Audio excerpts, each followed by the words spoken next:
The New York Attorney General Eric Schneiderman has been looking at mutual funds and has some surprising conclusions.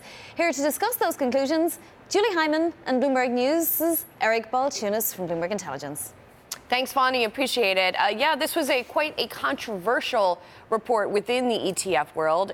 Eric, what exactly were the conclusions? Right. So the New York Attorney General has been looking into mutual funds. I did not know this. An investigation, basically.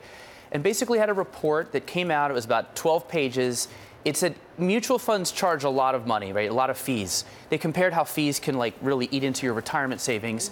And they think retail investors don't understand what they're getting for those fees. And they think a good metric to determine how much value you're getting from an active manager is active share, which is simply a percentage of holdings that aren't in the benchmark. So, for example, if a fund has an active share of 70%, that means 70% of that exposure isn't in, say, the S&P 500, if that's the benchmark, which they say you could get for almost free. So therefore, doesn't that also have to do with weightings, though? Sure. Yeah. So you could have the same stocks. It's the weighting, right? Okay, so what is the overlap? So the least amount of overlap, they're saying, is more value. And they just think retail, they don't understand this and or don't have access to the data. Like on the terminal, you can get this easy. But for regular people, it's hard to get active share percent. So they urge some of these fund companies to put that on their website. So they think they have 14 or 15 companies say, OK, we'll put it on the website. However, this sparked some debate on Twitter. Some people think that active share doesn't really mean that you're going to outperform. However, some say if you have low active share, when you factor fees in, it decreases your chances of outperforming. So there's some pushback, and one guy even said that a mutual fund wholesaler will only bring up active share if the fund's really doing bad. So you looked at some of the most popular active funds and looked at their active share. And what did you find out? So if you look at the top 10 active mutual funds by active share. By size. By size, yeah. Like American Growth, you got Fidelity, there's a list there. There's their active share percent. So most of them are above 60%. I say 60% because in Europe, they'll now fine an active mutual fund for being under 60%. So to me, that's kind of the line of decent active share versus low. And you can see that they're pretty high. The Fidelity Contra Fund is interesting.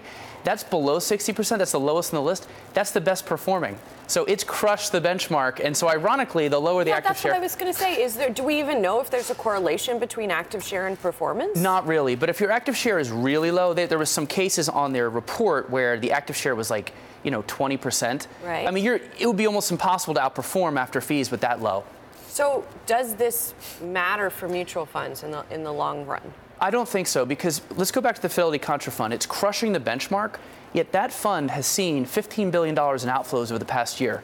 So all this active equity mutual funds, I don't even know if it matters, because let's say their active share is high, and let's say they outperform.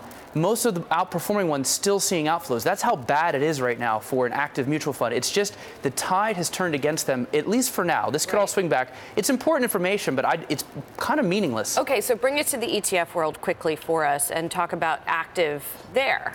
I will say, when I study ETFs and the theme or active ones that do well, flow-wise, it's usually high active share, like ARC, the robotics, that's 95 to 97% active share. Why? Because when you go that active share, you can Babe Ruth the index. You can go and beat it by 2 or 3 times, not just 2 or 3%.